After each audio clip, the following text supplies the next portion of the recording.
Good morning friends, मेरा नाम है भोला साहू और आज हम लोग पढ़ने वाले हैं नोबेल प्राइज के बारे में। नोबेल प्राइज एक्चुअल में होता क्या है, तो एक स्वीडन के प्रसिद्ध साइंटिस्ट थे, रसायनविद और इंजीनियर थे अल्फ्रेड नोबल। उन्हीं की याद में 1901 से प्रत्येक वर्ष 10 दिसंबर को उनकी पुण्यतिथि पर नोबेल फाउंडेशन द्वारा नोबेल पुरस्कार दिए जाते हैं। वर्तमान में नोबेल पुरस्कार 6 अलग अलग क्षेत्रों में दिए जाते हैं।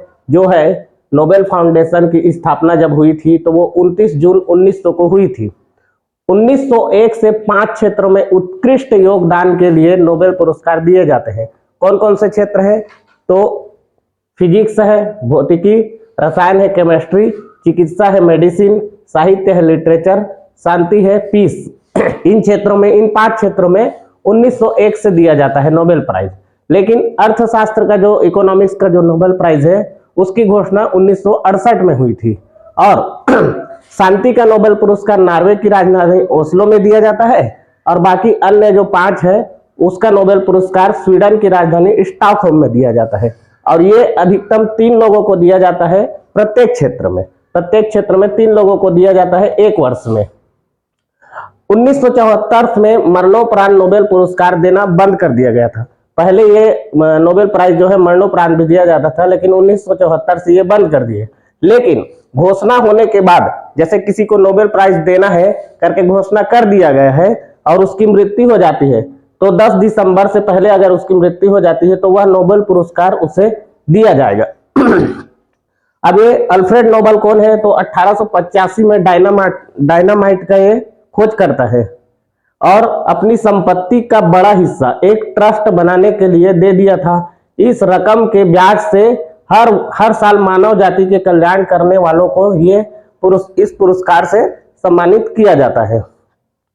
भारत में जो सबसे पहले जो नोबेल प्राइज के विनर थे वो थे 1913 में कौन? रविंद्रनाथ टैगोर, जिनको लिटरेचर मतलब साहित्य के क्षेत्र में दिया गया था। उसके बाद 1930 में दिया गया था सी वेंकट रमन को, प्रकाश के प्रकीर्णन के क्षेत्र में दिया गया था। और उसके बाद दिया गया था 1968 में हरगोविंद खुराना, मेडिसिन के क्षेत्र में मतलब चिकित्सा के क्षेत्र में दिया गया था। उसके बाद 1983 में दिया गया था सुब्रमण्यम चंद्रशेखर को, फिजिक्स के क्षेत्र में। फिर उसके बाद दिया गया था 1998 में अमर्त्य सेन को, जो कि अर्थशास्त्र से संबंधित है, अर्थशास्त्र के क्षेत्र में दिया गया था। उसके बाद 2009 में वेंकट रमन रामकृष्णन रसायन के क्षेत्र में। और 2014 में कैलाश सत्यार्थी, जिनको पीस के लिए मतलब शांति के लिए यह नोबेल पुरस्कार से नवाजा गया था। अब इसमें दिया क्या जाता है? तो नोबेल प्राइज में दिया जाता है एक स्वर्ण पदक, डिप्लोमा दिया जाता है और 10 मिलियन स्वीडिश क्रोना की धनराशि इसमें दिया जाता है। अब देख लेते हैं 2022 में जिनको नोबेल प्राइज मिला है। तो शांति के क्षेत्र में नोबेल प्राइज पुरस्कार विजेता कौन थे? एलेस बिलियास्की, जो कि बेलारूस की है। इनको 1900 ये क्या किए थे? 1980 से ही है लोकतांत्रिक आंदोलन मतलब मानवाधिकार के लिए प्रयासरत थी। बेलारूस में भी लोकतंत्र नहीं है, बेलारूस में लोकतंत्र नहीं है और ये इनका लगातार विरोध करते रहे मतलब लोकतंत्र की स्थापना के लिए, इसलिए इनको नोबेल प्राइज दिया गया। दूसरा नाम आता है मेमोरियल का। ये मेमोरियल क्या है? एक प्रकार का संगठन है। मेमोरियल क्या है? एक प्रकार का संगठन है जिसकी स्थापना कब हुई थी? 1987 में हुई थी। और सोवियत संघ मतलब आज के रूस वाला 1991 से सोवियत संघ कहलाता था के दौरान हुई थी। और इसका उद्देश्य क्या था? तो साम्यवादी दमन के पीड़ितों की यादें रखना। और सोवियत विघटन के बाद यह संगठन, सोवियत का विघटन कब हो गया? 1991 में। ठीक है, 1991 में सोवियत विघटन के बाद यह संगठन रूस में मानव अधिकारों के लिए मतलब ह्यूमन राइट्स के लिए काम करता है, इसलिए रूस के इस संगठन को शांति का नोबेल पुरस्कार दिया गया था। तीसरा नाम आता है सेंटर फॉर सिविल लिबर्टीज। ये भी एक प्रकार का संगठन है जिसकी स्थापना 2007 में हुई थी। और ये क्या करती है? यूक्रेन में जो शुरुआत से ही यह संगठन मानवाधिकार, ह्यूमन राइट्स के व डेमोक्रेसी मतलब लोकतंत्र के लिए मजबूती से खड़ा रहा है मजबूती से खड़ा रहा है, तो इसलिए इनको नोबेल प्राइज दिया गया है शांति के लिए।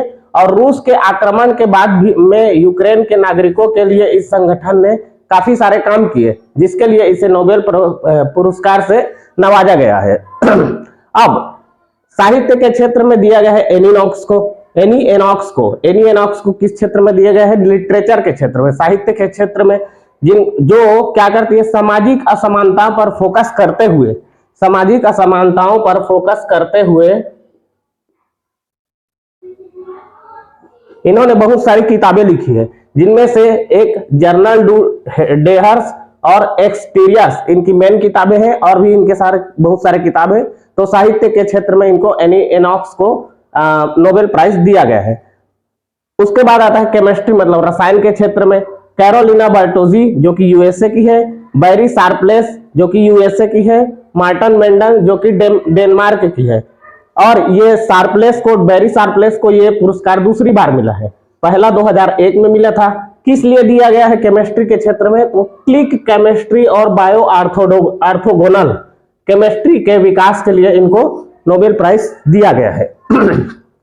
चिकित्सा मतलब मेडिसिन के क्षेत्र में किसको दिया गया है? स्वांते पैबो को।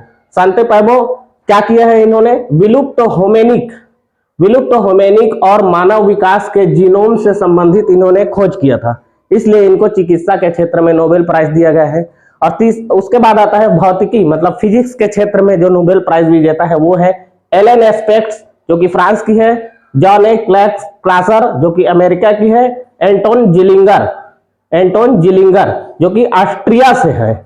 इन्होंने क्या किया है? तो उलझे हुए फोटोन जानते हो आप, एक एटम्स में क्या होते हैं? न्यूट्रॉन्स होते हैं, प्रोटॉन्स होते हैं, इलेक्ट्रॉन्स होते हैं।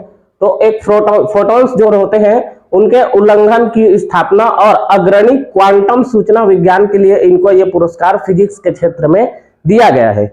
अर्थशास्त्र मतलब इकोनॉमिक्स के क्षेत्र में किनको दिया गया है? तो बेन बर्नानके, डगलस डायमंड और फिलिप डायबगिको इनको दिया गया है इकोनॉमिक्स के क्षेत्र में। इन्होंने क्या किया है? तो बैंकों और वित्तीय संकटों पर शोध करने के लिए यह पुरस्कार इनको इकोनॉमिक्स के क्षेत्र में नोबेल प्राइज दिया गया है। अर्थशास्त्र का पहले भी मैं बता चुका हूं कि इसकी शुरुआत 1968 में हुई, बाकी का 1901 से दिया जा रहा है, 1968 से दिया गया है। और 1969 में पहली बार ये इकोनॉमिक्स के क्षेत्र में ये पुरस्कार दिया गया। वित्तीय संकट के दौरान अर्थव्यवस्था में बैंकों के भूमिका और बारे में हमारे जो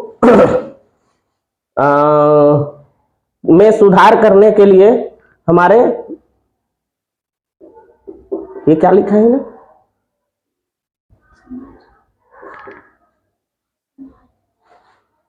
हाँ, बारे में समाज में सुधार करने के लिए ये इकोनॉमिक्स के क्षेत्र में पुरस्कार नोबेल प्राइज से इनको नवाजा गया है। तो ये थे नोबेल प्राइज विजेता और उनके बारे में थोड़ी जानकारी। अगले वीडियो में हम लोग कुछ और टॉपिक लेके आएंगे। अभी के लिए थैंक यू।